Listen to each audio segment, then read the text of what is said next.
listening to. You're listening to. You are listening to. You're listening to. Again, and you're listening. You're listening to Active FM. Active FM. To Active FM. FM. To Active FM.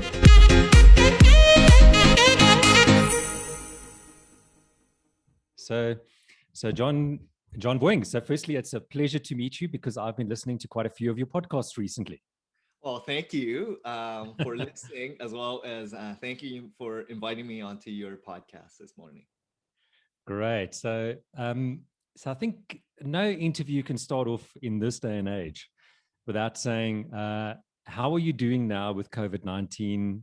How was 2020 for you in Canada? Personally, my family has been great. We've been taking care of our health, most importantly. My strong bond with relationships, which is family, has been even stronger today because we talk more frequently than ever. And business-wise, it's been steady. So for me, it hasn't dropped, but we've been very, very lucky in a sense that digital marketing has been very important for a lot of businesses. So the transition from the traditional media of advertising to now digital has helped us become more of a mainstay and mainstream kind of avenue for a lot of businesses. Okay, great. So if you could put 2020 into a word, what have you won? What have you lost? So for me, I lost a couple clients in terms of business, but they were mainly due to the industry. So hospitality, travel, anything related to, I guess, movement of people, I would say, that has really affected their business.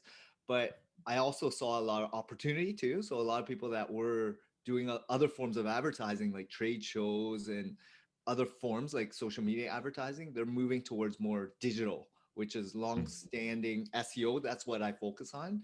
And they wanted more of a long-term strategy that can endure peaks and valleys and position themselves as experts. And I'm very fortunate to have also spent a lot more time with my son because he was homeschooled over the last couple months. And just, again, eating healthier, taking care of your loved ones and supporting one another. Great. That family time has been the silver lining in 2020 for sure. Yes. Yeah. So, John, you have a very interesting story. So, just reading your biography, just mentioning the yellow pages, which is something your children probably won't even know what it is. You were involved in the red pages. And in a way, that was almost doing SEO before SEO was even a word. So can you tell us a bit about your journey? Yeah, definitely. Maybe I'll go even further a little bit back. My parents came from, so I live in Toronto, Canada. My parents came from Vietnam. They left the war-torn country, liquidated all their assets for the next generation, which is us. So I was born shortly after they arrived. So I was the youngest of 4 children. And for me, it was more when I was young, all I knew was family because we didn't know the culture, how things operated, worked. For us, it was family time, and we harvested a lot of good core values, which was supporting one another, having fun, of course, but always knowing that we had dinner on the table and shelter. Then came when I was growing up in terms of business. I went to school for business finance, and my first opportunity was at Red Pages. It was a printed directory of all websites going to every single business home free. And it was before Google kind of took off, but this is before computers. They were actually Pentium 2 or Pentium 3, slow to boot up, slow to load in terms of web pages. Email was even slow to load, and it was dial up. So fast forwarded a couple years later, everything's like very fast, right? In terms of smartphones, getting things done immediate. But at that time, it wasn't immediate.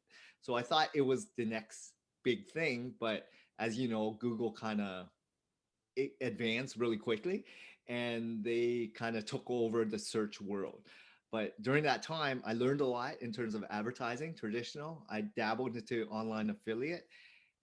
We're performance-based as well as yellow pages. And so for 10 years before I started this agency, I've been doing advertising sales. And I met with thousands of business owners. And of course, working at Yellow Pages, everything from shoemaker to dentists, lawyers, plumbers, florists, you name it, I've dealt with business owners. So it was a lot of fun for me meeting them and getting to know what it means to be a business owner and what really mattered in their lives, right? And livelihood, what really, why are they doing what they do and love so passionately, right? And that's why I Mm. continued that passion to this whole agency that I started 8 years ago. Okay. And so, interesting question. Growing up, was having your own business a dream? Was it something you always wanted to do?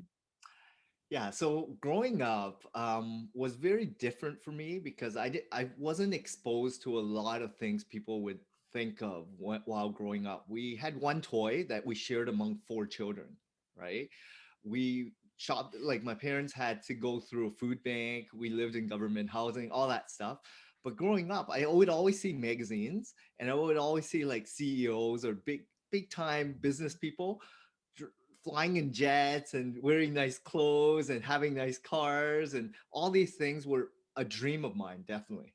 But I didn't know what it took to be that person, or kind of what really resonated with me was hard work, right? Like my parents kept ingraining, like, just focus on getting good education, focus on committing yourself to keep doing something, progressing, advancing, educating yourself. So that's what really stuck to me.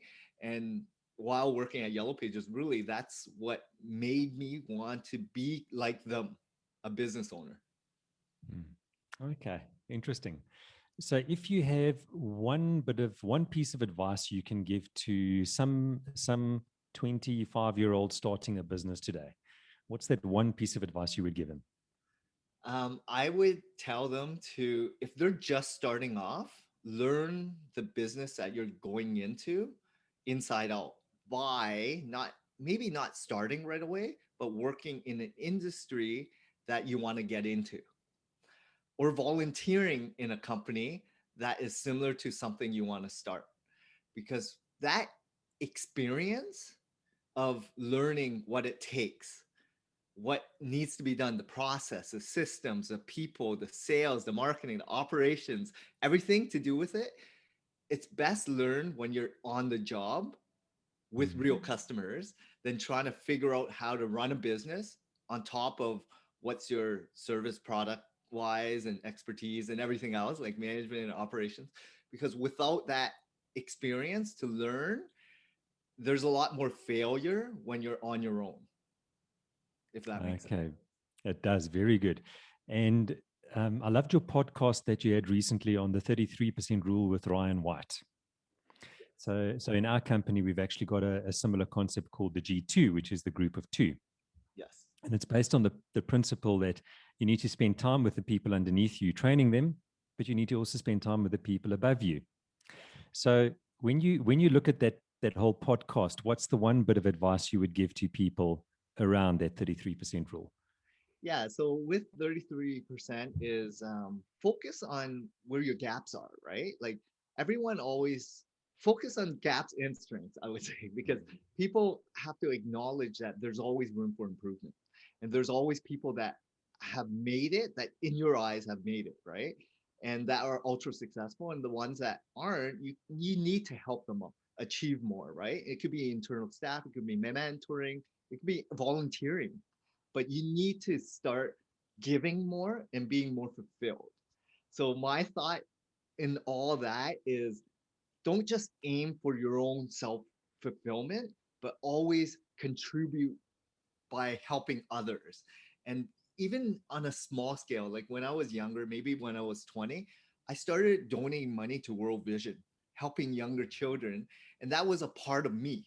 It was ingrained in me because my parents was always volunteering, right? Even though we didn't have much, they were helping other new immigrants coming to Canada, didn't know the language or culture, to support them because they knew how difficult it was. So for me, it's always been in me to kind of always give as well. And I find that very important in any business or person in general. Very good. So another question on partners. getting a business partner is like getting married. So if it works, it's great. And if it falls apart, it's always a messy divorce. How do you feel about starting a business with partners? So again, I believe it's your own values and your mission and goal, right? If you feel there's gaps in your own business that someone can fill, that is really excellent, they have to have the same alignment. They have to have same values as you, because if they're so misaligned, nothing will work properly. So in terms of this partner, it should never be a family or friend. I would not go in business with any of that. But if there's a skill set or someone that is great at whatever 10, 20 years of experience, and you're great doing something for 10, 20 years, maybe there's gaps there that you guys can both mesh really well to make something and form something greater. So that's what I would say, unless you're self-driven, motivated to learn everything yourself, it's just time, right? So if you want to speed up that curve to get closer to you, whatever success means to you, then maybe partnering works. But you can always hire more people as well. So if you're independent and you're entrepreneur, you could always fill those gaps by hiring people that that will be excellent at whatever your gaps are. Okay, very good. Very good. So, John, I have an interesting question now on SEO. So, SEO is one of those interesting topics. It's in general, it's something that a lot of people have tried, and some people have succeeded, and some people sort of haven't. So we've all sort of spent money on SEO over the years, and then you don't really see direct sales coming out of it, and then you tend to give up on it. What's your view of SEO? And I guess especially thinking of your sort of small to medium type business out there. Yeah. I like the comparison to if you're a renter or owner of real estate, because if you're renting a apartment or a home, you're basically paying down a mortgage for the landlord, right? So that's where advertising plays, from print traditional ad space to digital Google ads, Facebook ads, Instagram ads. But when you start owning real estate, which is now being in front and earned, which is now owning equity and appreciating asset, that's how SEO feels when done right. Because now you're in front, top of mind, more visible on the search engines for a lot more keywords, because you earn a good place in the industry to be positioned as an expert. So you're getting a lot more exposure, a lot more visibility, traffic, and leads once earned. But it also takes time, because if you're owning a home or owning an apartment or a condo, it takes time to save for a down payment, pay down your mortgage, to then eventually own, right?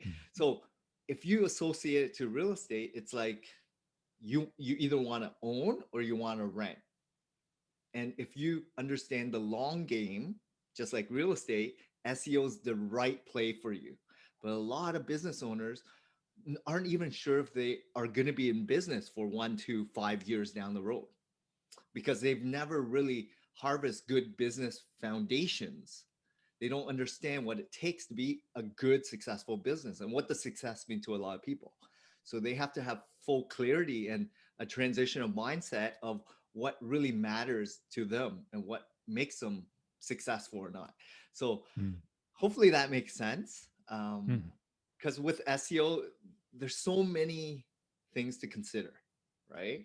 I always say understand it to a level that you're asking the right questions and comparing apples to apples to understand what you're getting yourself into, and having a good perspective of what really means success on a good campaign. And be honest with the vendor or person or contractor that you're using, because a lot of people are going to sell you because you're probably not as knowledgeable as people that are in the industry doing the work. So learning as much as you can to ask the informed decision questions to acknowledge what the differences is from what people are saying and what you're actually getting. And perhaps just another question, because digital marketing is a big topic. Yes. In general, people will think of it as search engine optimization. What else is there to digital marketing? Digital marketing actually encompasses a huge range, such as email marketing, social media advertising, Google Ads. There's the ad network, right? There's funnels, landing pages. There's a lot of like affiliate ads. Um, Digital is anything that's internet based, right? Apps or product placement, Amazon, all these are all digital advertising marketing. And then a lot of people have to understand like traditional advertising, it played a role, but now with digital, you can actually track all the metrics. And that's the beauty of it all.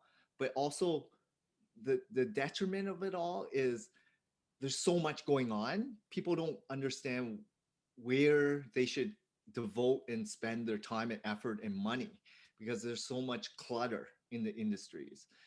And you need to acknowledge where your ideal customers are focusing, residing on, and start seeking out your product and service. Then focus on the 80-20 rule of be where people are actually seeking out your product and service. Spend more of your time learning about it and promoting on those mediums and channels. Once you do that, you should then get a better, clear message on conversion rate, lead quality, and sales and revenue and profitability. Okay, great. You're making my head spin. Yeah. All right. So, on the, if you think about the social media, I know, you when you get together, your strategy session once a year, you always have this view of, oh, we must do more with our social media. And, what about our Facebook page? And at the end of the day, you can end up spending a huge amount of time doing posts on your Facebook page, but they don't necessarily result in your in sales. So that social media presence for your average business out there, how do you find it makes a big difference in their digital marketing campaign or area? Yeah, so I would always find out what industry, what product or service you're in, and where are your customers residing. So these are questions that I always ask when I take on any new customer. Who are your 10 best avatar personality type clients? How do they seek out your product and service? Do they use Facebook, Instagram, Twitter, YouTube, whatever social, or do they go on Google when they're ready? Or do they go on YouTube? Do they, listen to podcasts?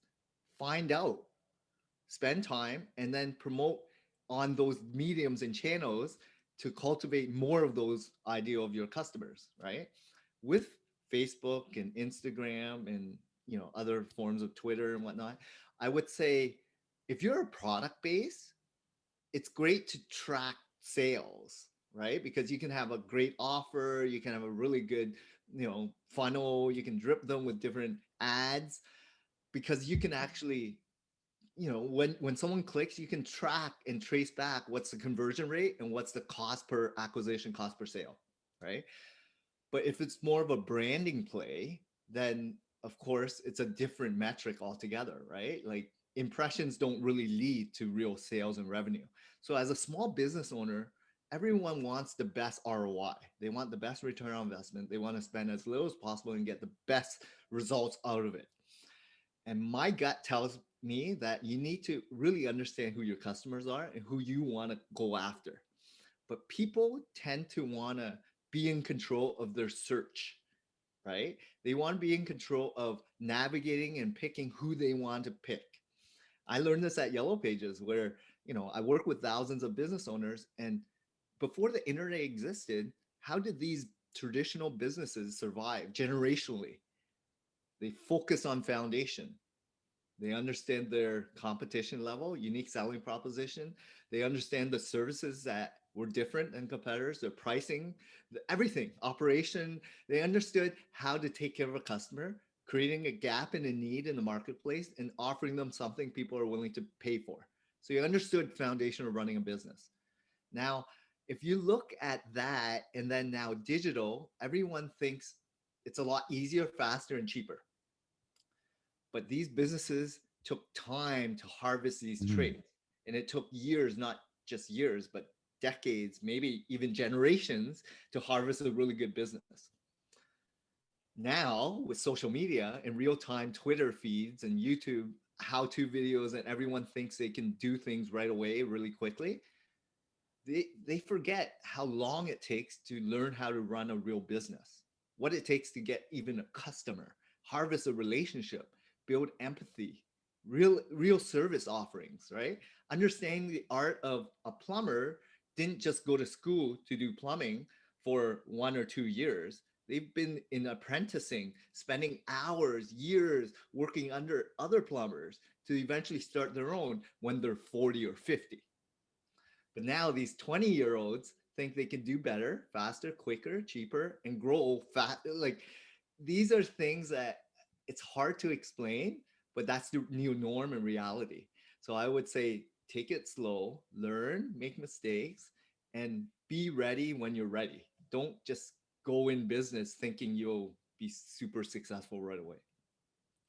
Yeah, and I think what I'm picking up from you is prepared to see this through for a couple of years. Yes, so SEO is not a one-time fix. It's an Mm. ongoing battle. I deal with a lot of competitive markets, right? Lawyers, personal injury lawyers, dentists, chirophysio, all the trades. And I'm in Toronto, so one of the largest, more competitive markets in Canada. But we service clients all over North America. But if you think about knowing and understanding the marketplace, knowing the opportunity of abundance of people searching on a daily basis for their services, understanding that there's a need means there's a competition, right? There's always people that are trying to do more and better. Just slow and steady wins the race. There's no hacks, there's no quick growth way to do it quickly. Slow and steady always wins the race. So understand how to run a business, then slowly understand what medium channel that you want to focus your efforts on. Position yourself as an expert leader, produce good, well, in-depth content. Understand that when you're a thought leader, then you may want to write a book, then you may want to speak, then you may want to start publishing pieces in other formats. This is what Google is looking for, someone that actually knows what they're talking about and position as a leader, as an expert. So that takes time and expertise, not 1 or 2 months or 1 or 2 years. Absolutely. I think you touched on a point there. Many businesses are local. So, probably I'm just guessing 70-80% of the businesses out there, their customers will live within a 50-kilometer radius of them. Can SEO work for them? Yeah, so that's actually my bread and butter type of client. That's why my company is called Local SEO Search. I worked at Yellow Pages knowing that small, medium-sized businesses in Canada comprises of over 90% of the businesses that are around. And understanding that people tend to shop, like you mentioned, within 50 kilometers. Even right now, people spend less time commuting. So maybe even 10 kilometers is a stretch. So there's tons of gap opportunities. The reason I focus on service base is when you're talking product, it's hyper competitive because you have the Etsy's, the Amazons, the big box retailers to compete with, the Walmarts and Costco's and whatnot. But if you differentiate yourself by going after longer tailed, niche specific keywords, it allows you to be have a competitive edge. So I would say going after local helps you differentiate yourself, but also goes after a more refined market, but with a higher conversion rate. Okay, very good. Very good. Thank you, John. And my last question for you. Do you need to have a company of a certain size before you start thinking SEO? Not necessarily. I've worked with clients that are one-man operation trades, one-man lawyer or woman lawyer, to 100 or 200 man businesses that are doing 20 million, right? Or 100 million. For me, it doesn't matter. You have to have a mindset of, look, there's opportunity that your competitors are grabbing and you're not there to even play in the same field, right? Like you're not even visible in front of your competitors. So people are choosing your competitors as opposed to you. So if you want to play in there, you should really start thinking about long term, especially if you plan on being in business for longer than 1-2 years, right? I would say 5 years, 10 years. Plan, just like in real estate, plan, and you're a lot better if you jump in sooner and not time the market, right? Just get in, get your foot wet, start learning, and making mistakes is a not a bad thing as long as you continue evolving as a business. Okay, thank you so much. Well, John, thank you very much for the interview. And from Active FM and from sunny South Africa, we would like to say thank you and Godspeed ahead. And we're very happy that we came across your blogs or your podcasts, and we're looking forward to hearing more of them. Thank you very much. Thank you so much, Shaun, for having me. Okay, chat soon, John.